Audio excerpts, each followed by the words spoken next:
বিরাদরান ইসলাম, সমস্ত গুণগান ও গুণভাজন শুধুমাত্র সেই মহান করুণাময় আল্লাহ তাবারক ওয়া তাআলার নিবেদিতে, যিনি ওয়াহদাহু লা শারীক, যিনি আজকে আমাদের সকলকেই এই পবিত্র সভায় পবিত্র মাহফিলে আসার, সুন্দর করে বসার তৌফিক দিয়েছেন। তাই আসুন আমরা সকলে মিলে সর্বপ্রথমে সেই মহান করুণাময় আল্লাহ তাবারক ওয়া তাআলার শুকরিয়া আদা করি। সকলেই উচ্চস্বরে বলুন আলহামদুলিল্লাহ। তারপরে তিনার পরম বন্ধু আখিরি নবী মুহাম্মদ মুস্তাফা সাল্লাল্লাহু তাআলা আলাইহি ওয়াসাল্লামের প্রতি সহস্র কোটিবার দুরূদ শরীফের ডালি অর্পিত হোক, বর্ষিত হোক। সকলেই বলি আল্লাহুম্মা আমিন। মুআজ্জাজ সামিন কেরাম, যে আয়াতে কারিমা তেলাওয়াত করার সৌভাগ্য অর্জন করেছি, আল্লাহ তাবারক ওয়া তাআলা কোরআন শরীফের মধ্যে ঘোষণা করে বলছেন, কুল ইয়া ইবাদিয়াল্লাযীনা আসরাফু আলা আনফুসিহিম। এই আয়াতের সিধা সাদা তর্জমা যদি আমরা দেখতে যাই, তবে পাব যে আল্লাহ তাবারক ওয়া তাআলা বলছেন, কুল, এ আমার হাবিব তুমি বলো। কুল, শুধুমাত্র কুল শব্দের অর্থ যদি আমরা দেখি, তো তার মানে হলো তুমি বলো। এবার বলতে কাকে বলছেন? নবী পাক সাল্লাল্লাহু আলাইহি ওয়াসাল্লামকে। যেহেতু কোরআন নবী পাকের উপরে অবতীর্ণ হচ্ছে, তো নবীকেই বলতে বলছেন, এ আমার হাবিব, এ আমার নবী, তুমি বলো। কি বলবে? আল্লাহ তাআলা বলছেন, ইয়া ইবাদিয়াল্লাযীনা আসরাফু আলা আনফুসিহিম।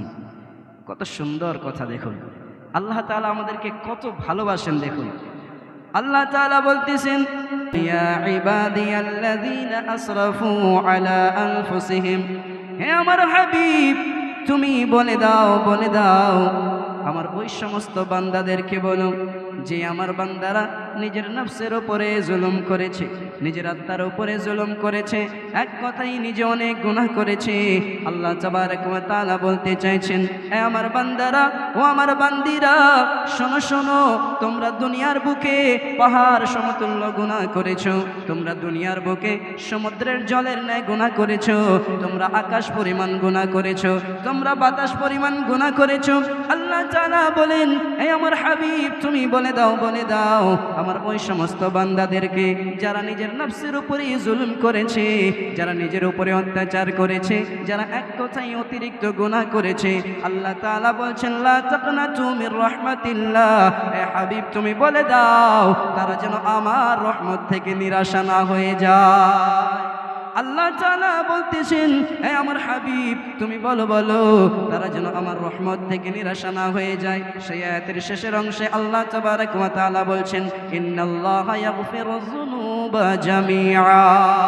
আল্লাহ তাআলা বলতেছেন, হে আমার হাবিব, ও হাবিব গো তুমি বলে দাও, বলে দাও নিশ্চয়ই আল্লাহ তাবারক ওয়া তাআলা তাদের সমস্ত গুনাহ মাফ করে দেবে। আল্লাহ তাআলা আমাদের সমস্ত জীবনের গুনাহ মাফ করতে রাজি, কিন্তু শর্ত কি? শর্ত হলো যে আমাদেরকে আল্লাহর সামনে গিয়ে, অর্থাৎ আল্লাহ তাবারক ওয়া তাআলার দরবারে গিয়ে নিজেকে নত করে, নিজের সমস্ত ভুলকে স্বীকার করে যে আমি এতগুলি ভুল করেছি, আল্লাহ তোমার কাছে ক্ষমা চাওয়ার জন্য এসেছি। এতটুকু কথা বলে শুধুমাত্র তওবা করতে হবে আর বলতে হবে, মাবুদ আমি তোমার বান্দা, আল্লাহ তোমাকে ছেড়ে কার কাছে যাব? মাবুদ গো তুমি ছাড়া কে আমার রব আছে? আল্লাহ আজকে আমি তোমার কাছে নিজের ভুল স্বীকার করে এসেছি, আল্লাহ তুমি আমার জীবনের গুনাহ খাতাকে মাফ করে দাও। আল্লাহ তাআলা বলতেছেন, ইন্নাল্লাহা ইয়াগফিরুয যুনুবা জামিআ। আমার বান্দারা শোনো শোনো, আমি আল্লাহ বলতেছি আমি তোমাদের জীবনের সমস্ত গুনাহকে মাফ করে দেব। মাফ করে দেবেন আল্লাহ তাআলা, কিন্তু তার জন্য কি বললাম? আমাদেরকে ক্ষমা চাইতে হবে, আল্লাহর দরবারে গিয়ে নত হতে হবে। বন্ধুগণ আমার, বাবাজিরা, আজকে আমরা সকলেই অবগত এই জায়গায় যে উপস্থিত হয়েছি বিশেষ একটা কারণটা হলো যে ঈসা আলাইহিস সালামের ক্ষেত্রে এই বাড়ির থেকে হয়তো গত 1 বছর পূর্বে, হয়তো 40 দিন পূর্বে একজন আল্লাহর বান্দা ইন্তেকাল করে গিয়েছেন। তিনার রূহের মাগফিরাতের জন্য উপস্থিত হয়েছি। আচ্ছা একবার চিন্তা করে দেখি, যখন আমাদের ইন্তেকাল হবে, যখন আমরা ইন্তেকাল করার পরে অন্ধকার কবরে যাব, সেই সময় আমাদের অবস্থা কি হবে?